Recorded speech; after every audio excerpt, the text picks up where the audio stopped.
Today on Here for the Right Reasons, Brandon and Serena open up about their future plans post Bachelor in Paradise. This one wears his heart on his sleeve.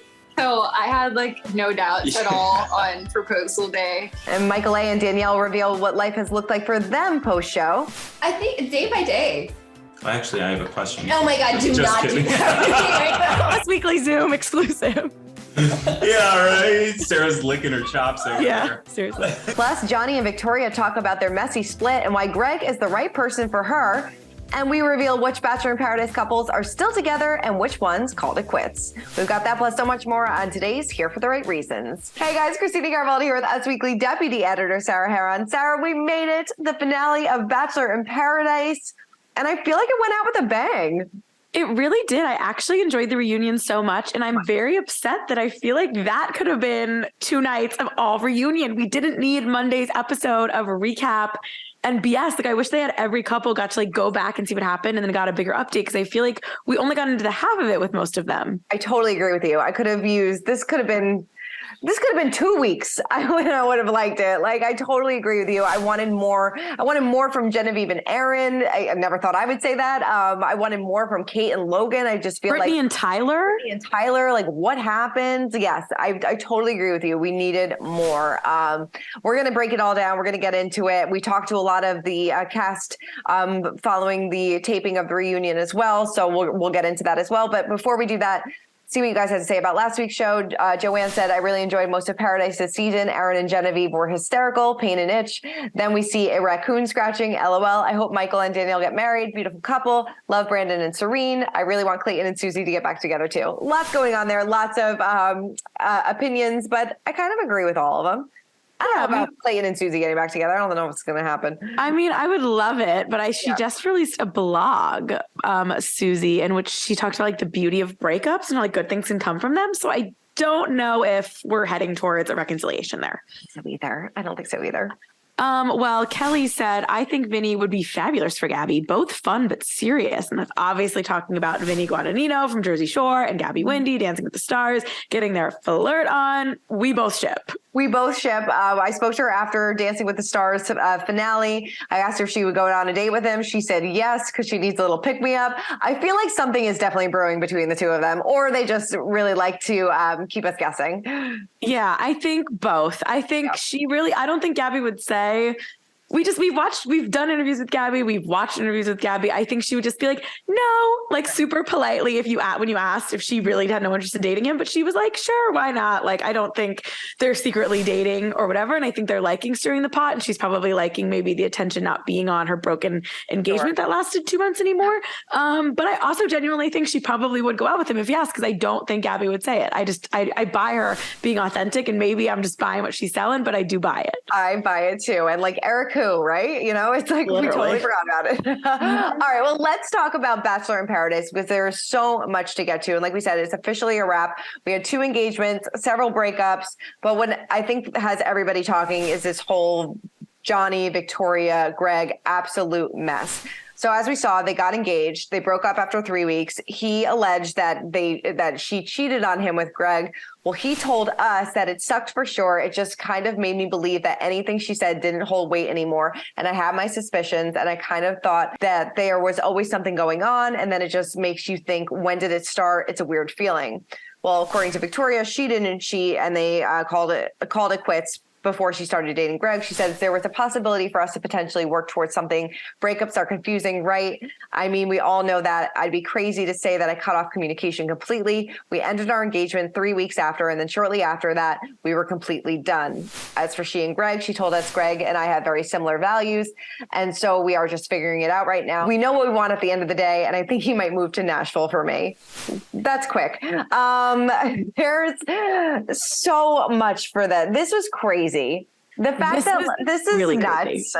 I mean, Listen, the first thing I think to talk about is the timeline, because according to Victoria, 3 weeks, so that would be around July, or like they broke up. But according to Johnny, they were in couples therapy up until September. We know she was in Italy with Greg in October. This was the first week of November. So it's hard not to kind of go with Johnny's maybe like emotional cheating or leading me on, saying, because I don't know why they would be in couples therapy up until September if they were over in July. Right.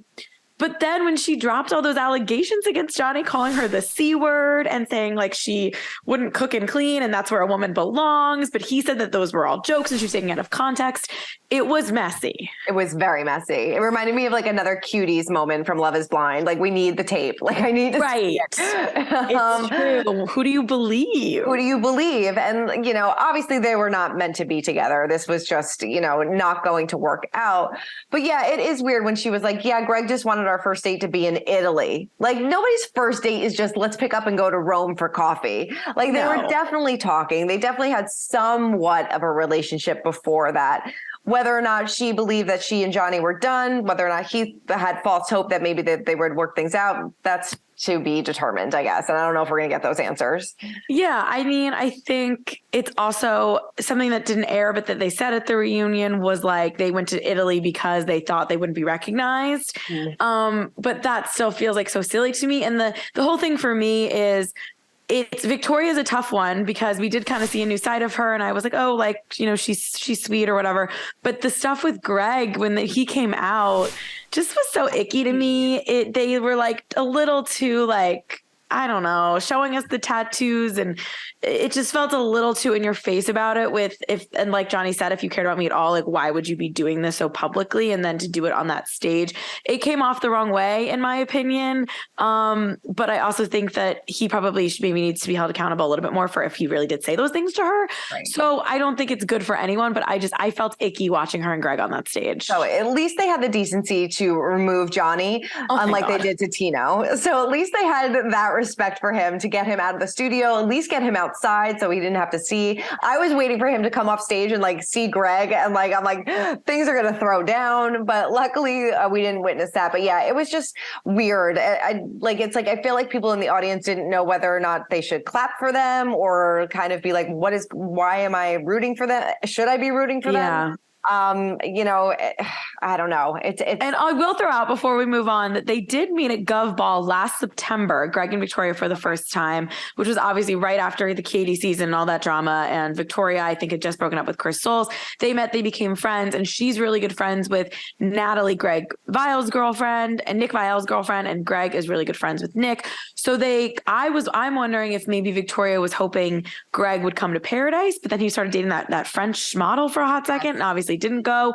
So if I was Johnny, I would also have my suspicions, have my questions, and not saying that she's not valid and how she felt about how their relationship, but maybe it could have been cleaner before her and Greg did take things so public. If they felt like they really needed to talk that bad, like, there are ways to not be spotted. Like, you aren't the Kardashians, and like, you can go out somewhere. I don't know if the Trevi Fountain, where everyone has a cell phone, is it. You know what I mean? No, totally. Yeah. There's other places. Go to Kansas if you're trying not to be spotted. Exactly. But who knows? I mean, I'm sure, it seems like Greg and Victoria are very happy for now. I mean, he might be moving to Nashville, even though they've only been together for a couple months, but whatever. I can't wait to see what happens with these two. Not wait. Well, another couple to keep an eye on that has had a little bit of drama off camera. Michael A. broke up with Sierra, as we obviously know, during the season, and she couldn't resist being a little shady on social media at the time. She clearly didn't like what she saw when he changed his tune when Danielle showed up, and we asked her after the reunion taping, which obviously the reunion only sees Sierra very briefly, and it's kind of civil, but we asked her if she stands by her shady social media activity, and she said, yes, I stand by that. You're allowed to be upset after a breakup, and you're allowed to be angry, and you're allowed to be upset and throw shade. And I will say that the shade that I threw was a lot more controlled and respectable than what I could have done with the information I do have. I think at the end of the day, I still took the high road, and I'm still treating him with respect, even with the shade, and that says something. Obviously, we saw Michael and Danielle. Their romance continued to flourish during the reunion, she revealed that she is moving to Akron, Ohio. They are in love. They're not living together out of respect for his 6-year-old son, but they are definitely moving forward. And Sierra is single, but she does harbor no ill will towards the couple, despite staying by her shade. She said, at the end of the day, no matter what, even with him being in Danielle, I want him to have his happy ending too. I just wish it was handled differently. I wish he handled it a lot more respectfully, more maturely than what had happened. I thought his apology to her was, I thought he did a good job in apologizing to her, basically being like, you deserved more from what I gave you. I kind of led you on. I didn't you deserve more than what I gave you, which I totally understood. I didn't feel like we got to see what she really felt about Michael in that moment. Like you said, like we kind of rushed through all of these couples. So I would have loved for her to have more of a moment and tell him how she really feels rather than just be like, I'm happy for you. Let's move on. I totally agree. And I think everyone's feelings are valid here. I also think the show and Michael and Wells and anyone involved didn't see any of this coming. I really think that they were kind of banking, like I've said before, on Michael and Danielle kind of being like the sweetheart, the couple, besides Brandon and Serena, like to take away and kind of bank this season on. So then when the narrative kind of changed and it was like, oh, like, do we like Michael? Like, was this shady? Was he leading this girl on? And then like, was this Danielle premeditated? I'm sure the show didn't see that coming, which is maybe why they didn't want to dig into it too much. So I think I think Sierra should have gotten a little bit more. They were going to address it at all than what they showed, because I'm sure maybe she got into it and they just didn't show it as much. But overall, I think Danielle and Michael make a lot of sense. I think they're cute. I think it's a huge thing that she is moving from Nashville to Akron. She does have a business, or not have a business, but she has a job and life in Nashville. She's been there for a long time. And I think it also makes sense that they're not living together. I think they're moving at a normal pace. Like, I think they could definitely have a long-term thing going. So obviously wishing the best for them, but I agree with you. I think he did a good job addressing it. I just think the whole thing is a little weird. A little weird. And, they were talking, Caitlin and Danielle were talking about Sierra on her podcast. And, Danielle, they threw some shade at her, not even mentioning her name. They're like, she who should not be named. Yeah. Caitlin ended up apologizing for all of this. But I feel like she's definitely gotten I don't know, not getting the respect that she deserves. Yeah, that part was weird about it, because again, like Michael kind of apologized while it was airing, then apologized at the reunion, and then they taped this podcast episode and it came out and I listened to it and it's not like they were giggling about it. Like I don't think Danielle and Caitlin meant it like whatever, but if I was Sierra listening to it, I would also be like, why even like kind of make fun of me or like call me the other girl when I'm sensitive about it, or call me what's her name or whatever. Right. Like, I don't know. It was in poor taste. It was. Yeah. I did enjoy Michael saying that I love you for the first time. I felt like that was a really cute moment and she seemed genuinely surprised that he said it. Yeah. Very sweet. I mean, I definitely think it just sours their relationship a little bit, but not actually long term. Like, I think that they're going to be fine. And obviously they're very beloved within the show.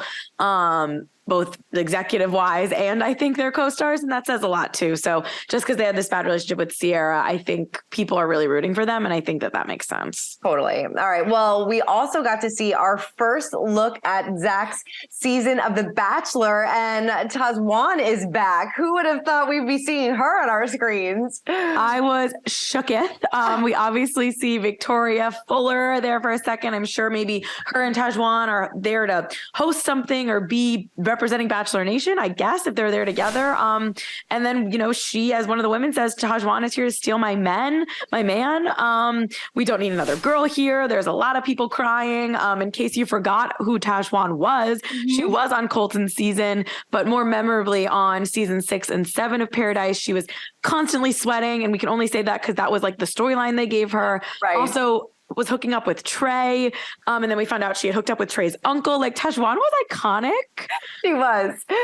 I'm shook. I'm so shook. She was messy, iconic. I cannot wait for her to be back.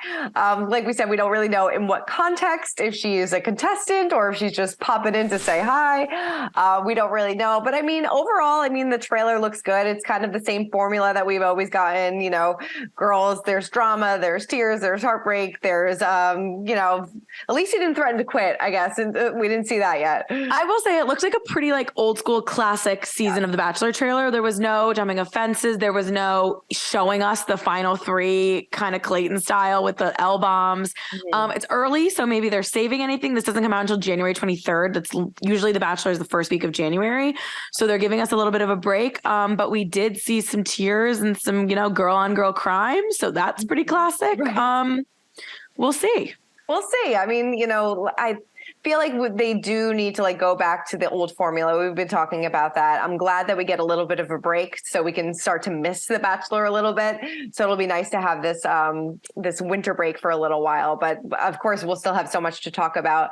And let's get into our Bachelor Nation talk, because I know that you caught up with Brandon and Serena, and not spoiler alert, they're still in love. They are so in love, and it's very evident when talking to them. So here is Brandon and Serena talking about, life on and off the beach and what's next. How does it feel to be the only engaged couple from this season of Bachelor in Paradise? It's crazy. It's crazy. I mean, it feels kind of special. We're the only ones that made it out. We're the only ones who made it out. That's wild. You are.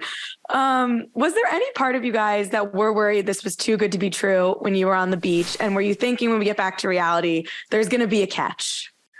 I think that's something that can creep up in the back of your mind, especially when you look at both of our relationship pasts. I would say, yeah. But it's you don't want to self-sabotage anything. I think we both kind of had come to this place before we got to the beach where we were happy and healthy on our own. And so you have to really be secure in yourself and in that relationship in order to not let things like that get to you. But I think it's only human to have that thought sometimes. I think, maybe at the beginning, but then we would come, to one another and have that tough conversation and then be like, hey, is this too good to be true? I need you to answer some of these questions for me. Are we going to be compatible in any way and stuff like that? And so once we got those hard questions out of the way, then everything just became so easy. So I will say I was not any moment thinking about being engaged, throughout my life. I thought that I would be super nervous, leading up to, any possible engagement. And I was actually really calm and at peace. And that was kind of how I knew. I just felt really good. And I was like, oh, this is the start of the future. Mm-hmm. So I think that was really good that ultimately I ended up feeling really peaceful about it. I like it. Were there any doubts that maybe he wasn't going to propose, but you knew you were going to leave together and you were going to be together, but any doubts about the actual proposal going down on the beach that day? This one wears his heart on his sleeve. So I had no doubts at all on proposal day. I mean, there's always that nervous feeling, like you said, where it's oh my gosh, because when you start to care so much and love someone so much, you obviously have that pitted feeling where you're I hope that this works out. You want it to because it means so much. But yeah, I didn't have any doubts. Yeah, I don't think I left you with any doubts. No. That's good. Did you guys consider taking Jesse up on his offer to get married then and there at all? Seriously, we didn't get to see that part play out. We just heard you say, obviously you didn't go through with that right then and there. I think we just wanted to enjoy our engagement. It sounded like we teased them with it. We loved each other. We teased them. Well, with it's we loved each other enough to do it, but it was only oh, did you secretly fly our parents here? Did you secretly fly our whole families here? Because if then, and we would think about it. And I didn't think he was actually ordained, so I was teasing him. I was like, oh yeah, let's do it, Jesse. And I was like, let me see that ordained book, what you write and stuff like that. We thought it just an empty book. Yeah. And then he's like, I'm actually ordained. I was like, okay. No. Ow. We were flattered to be the first ones to be I was asked. flattered. So. Yeah, definitely. 100%. Well, I know you are taking time probably still to enjoy that engagement and now get to be out in public, but do you have an ideal timeline for when you'd want to get married, or are you still just kind of really in the early stages of any of that? 2024. Yeah, it's a little bit of both. We know we want to get married in 2024. We're thinking about time of year and all of that, but we're still in the stages of being super excited for where we're at. We haven't gotten to walk out in public as an engaged couple yet. And so we're really enjoying this time, but I'd be lying if I wasn't on wedding TikTok, just saving stuff for later. Pinterest and pin it. Yeah, I get a lot of TikToks. I have like a TikTok collection for like wedding ideas already. So.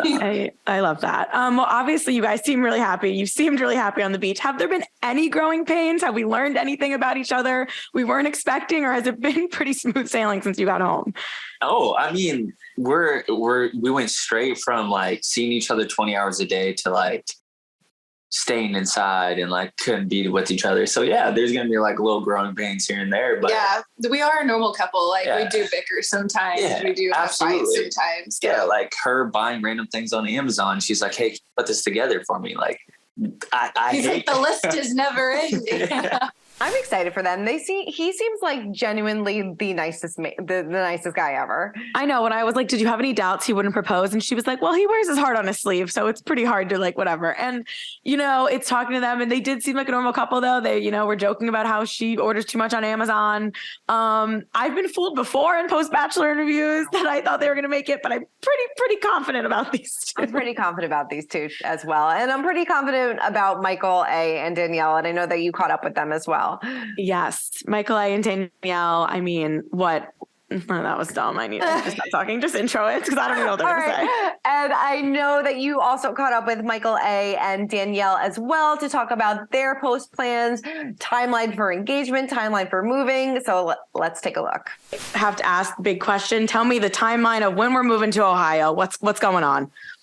I mean, I would love sooner rather than later, but there's a lot of moving parts. I obviously want to leave my current job in the best hands possible and find the right place up here. Yeah. So, I mean, I would love to, honestly, as soon as possible, but. Yeah. We basically made a decision maybe about a month and a half ago that, you know, our relationship was getting so strong that if we really were going to try to make this whole thing work, that we had to live in close proximity. Mm-hmm. And, you know, we both have careers. You know, she's an incredible nurse. She's got to arrange all of those things. You've been in Nashville for how long? 12 years. But honestly, like the last year and a half, almost 2, I've been wanting to get back to the Midwest. And so I've been ready to leave Nashville. Nashville kind of felt like it's run its course. It's run its course. So, well, welcome to Ohio. What are you, Ohio? I went to Ohio State, so I can respect Ohio. Hey, what's up? There we go, Sarah. What are you most looking forward to about living in the same city and that proximity that you haven't got to experience yet? Going on a date. Yes. I mean, there's something about having everything be secret that is actually kind of nice. We get to focus way more on each other and getting to know each other on a deeper level. But then there's also like, you know, you want to make something and you can't go to the store together. That is a little bit obnoxious. So, you know, it's the small things. The mundane is the fun part, you know, like coming home from work and having someone there and, you know, making dinner together and doing things with James together. Gosh, like having time with James more than just like once or twice a month for like a weekend. That's honestly probably like the biggest part for me. Yeah, it's the small things that really are the best. Michael, how did you decide it was time for James to meet Danielle, and how has it been to have, you know, someone who you love around your son for the first time in a while?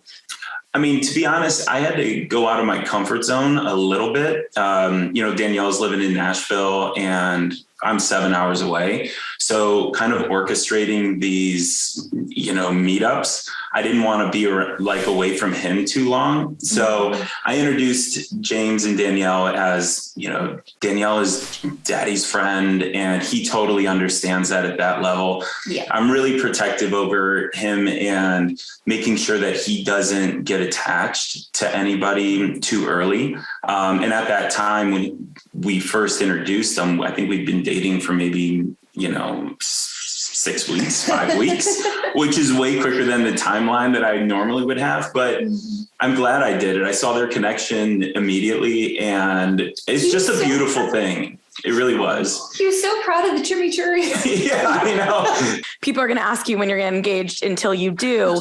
Are you prepared to field those questions? And is this something you guys talk about the future? Are we going day by day? I think day by day. Actually, I have a question. Oh my God, do not do that. This weekly Zoom exclusive. Yeah, right. Sarah's licking her chops over there. Seriously. Give me the goods.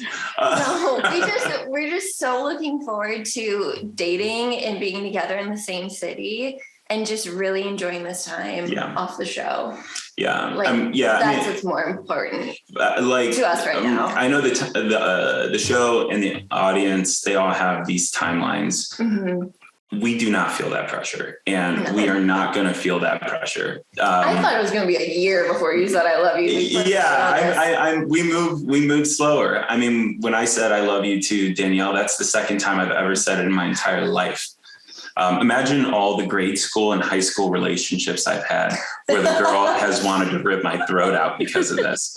And so like what people saw on TV was a really big moment for me. And I know love gets thrown around on the show, like a commodity. I don't do that. And I do that. You see it all over my face. I was like, wait, what did she just say? Yeah, it felt very genuine. I mean, an engagement for me is forever. It's not a promise. It's forever. I love you? Not an engagement? Yeah, but she was asking about the engagement.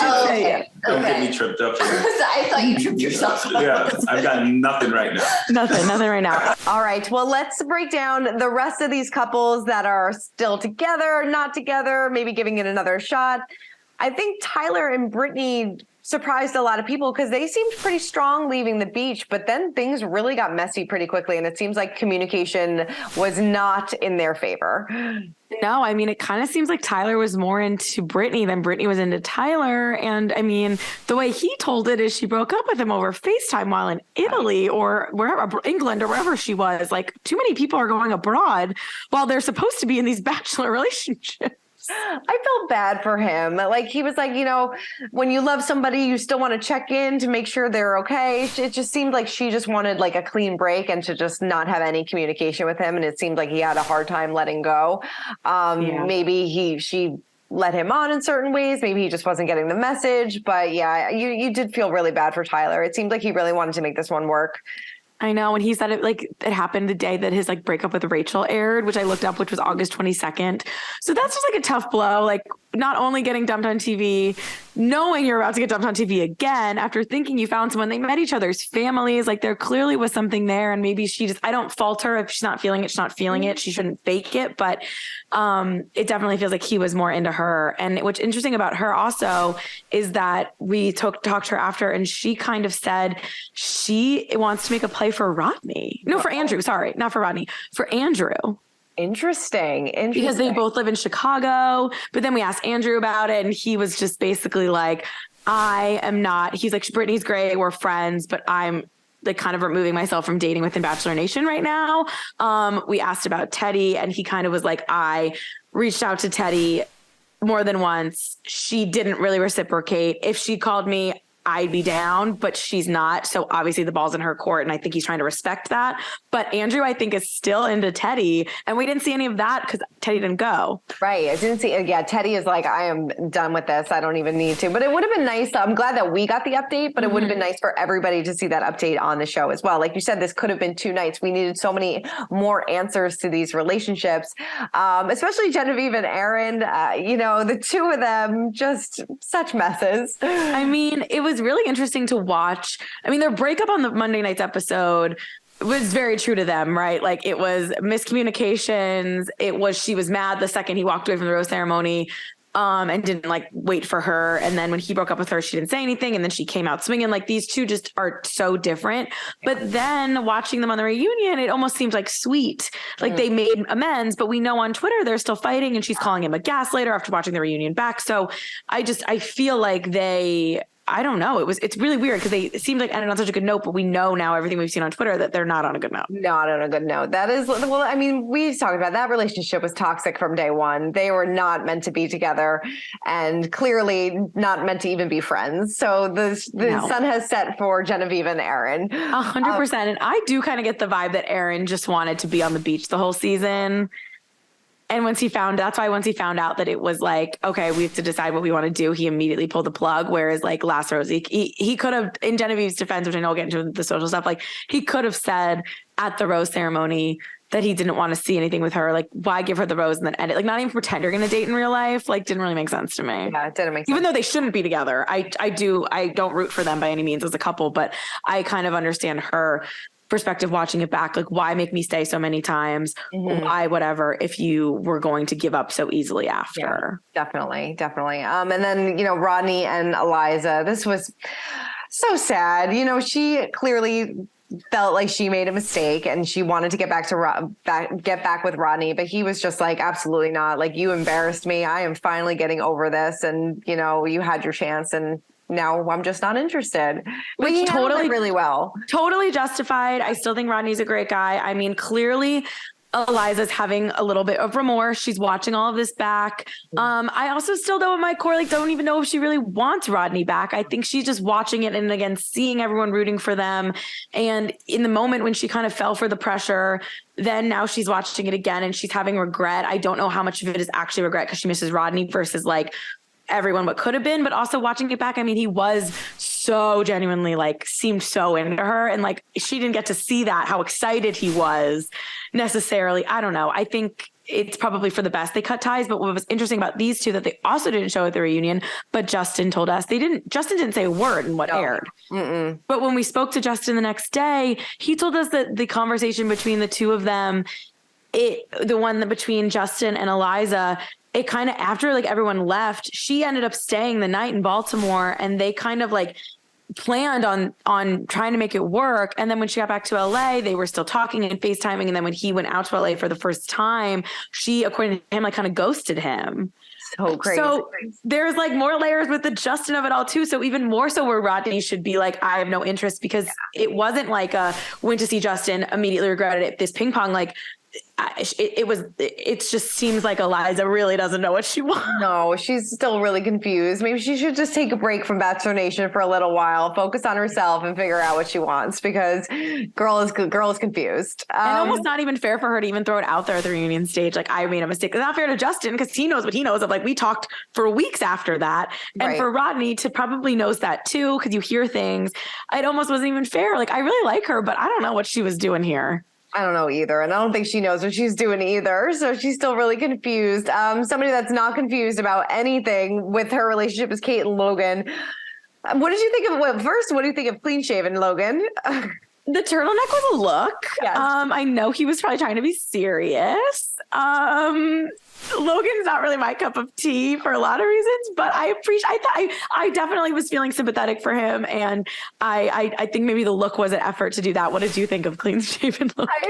I forget. I saw somebody post on like Twitter. It was like Logan trying to show up looking like he's worth $1 million or something like that. Like he's trying to like show up that like, look, I have money. But I felt he must have felt so bad watching back this show and seeing what she had to say about him. And he said that too. And he was like, you shouldn't knock me. I moved out to LA with just my car. I worked really hard on my business. I'm trying my very best, and sorry, my best is not good enough for you. And I still do feel like she does not look good in all of this. No, I think Logan did a great job. He could have, he didn't go below the belt. And he had a really good point when she was like, those were things I said, to my friends. Okay, well, this wasn't a hot mic moment. You're not Lisa Barlow. This didn't leak. Like, you said it on a television show and you knew he was going to watch it. You knew everyone else on the beach could even tell him that. And what you said was superficial, and you could have said it in a way where it's like, I am older. I want someone who has ambition. But like, that's not what she meant. Like, I don't believe her. I believe that she really did want someone who could pay for Equinox. Like, I now she's backtracking, but no, I think it was about the materialistic things. I don't know. It was about 100% about the materialistic things. She wants somebody with a big bank account. She don't care what he looks like, where he comes from, anything like that. She just wants, it seems like she just wants the money. And I don't know. I did feel really bad for him. I feel like he showed up and, did what he needed to do and said what he needed to say. But he was like, why couldn't you just tell me this? Like, why did you waste my time? I could have focused on my relationship with Shanae, even though that probably wouldn't have worked out. But he could have, explored other options. Yeah, for sure. I don't know. This was not a good look for her. Definitely not. Two relationships that surprised, at least me, Romeo and Kira are still together. Crazy. Yes. According to Hunter at the Paradise After Party reunion thing that we spoke to them at, she said that they were just dating for clout. But Kira and Romeo told us that they're trying long distance and there's plenty of plane rides between New York and LA.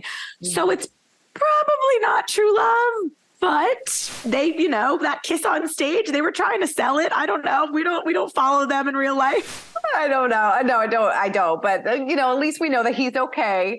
He wasn't kidnapped, which was still one of my favorite moments. That was pretty funny, actually. I'll give it to the show for that. Yeah. And then Jill and Jacob possibly making this work. Honestly, I found that very cute. I think they're both a little odd.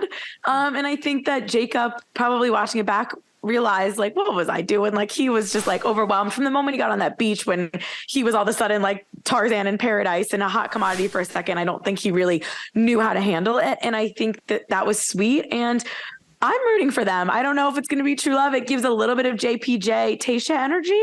Yes, totally. Forgot. Oh my God, forgot about that. It's like came out of me. But I, it would be crazy if we only have one's technical success with our engaged Brandon and Serena, then obviously Michael A and Danielle are considered a success.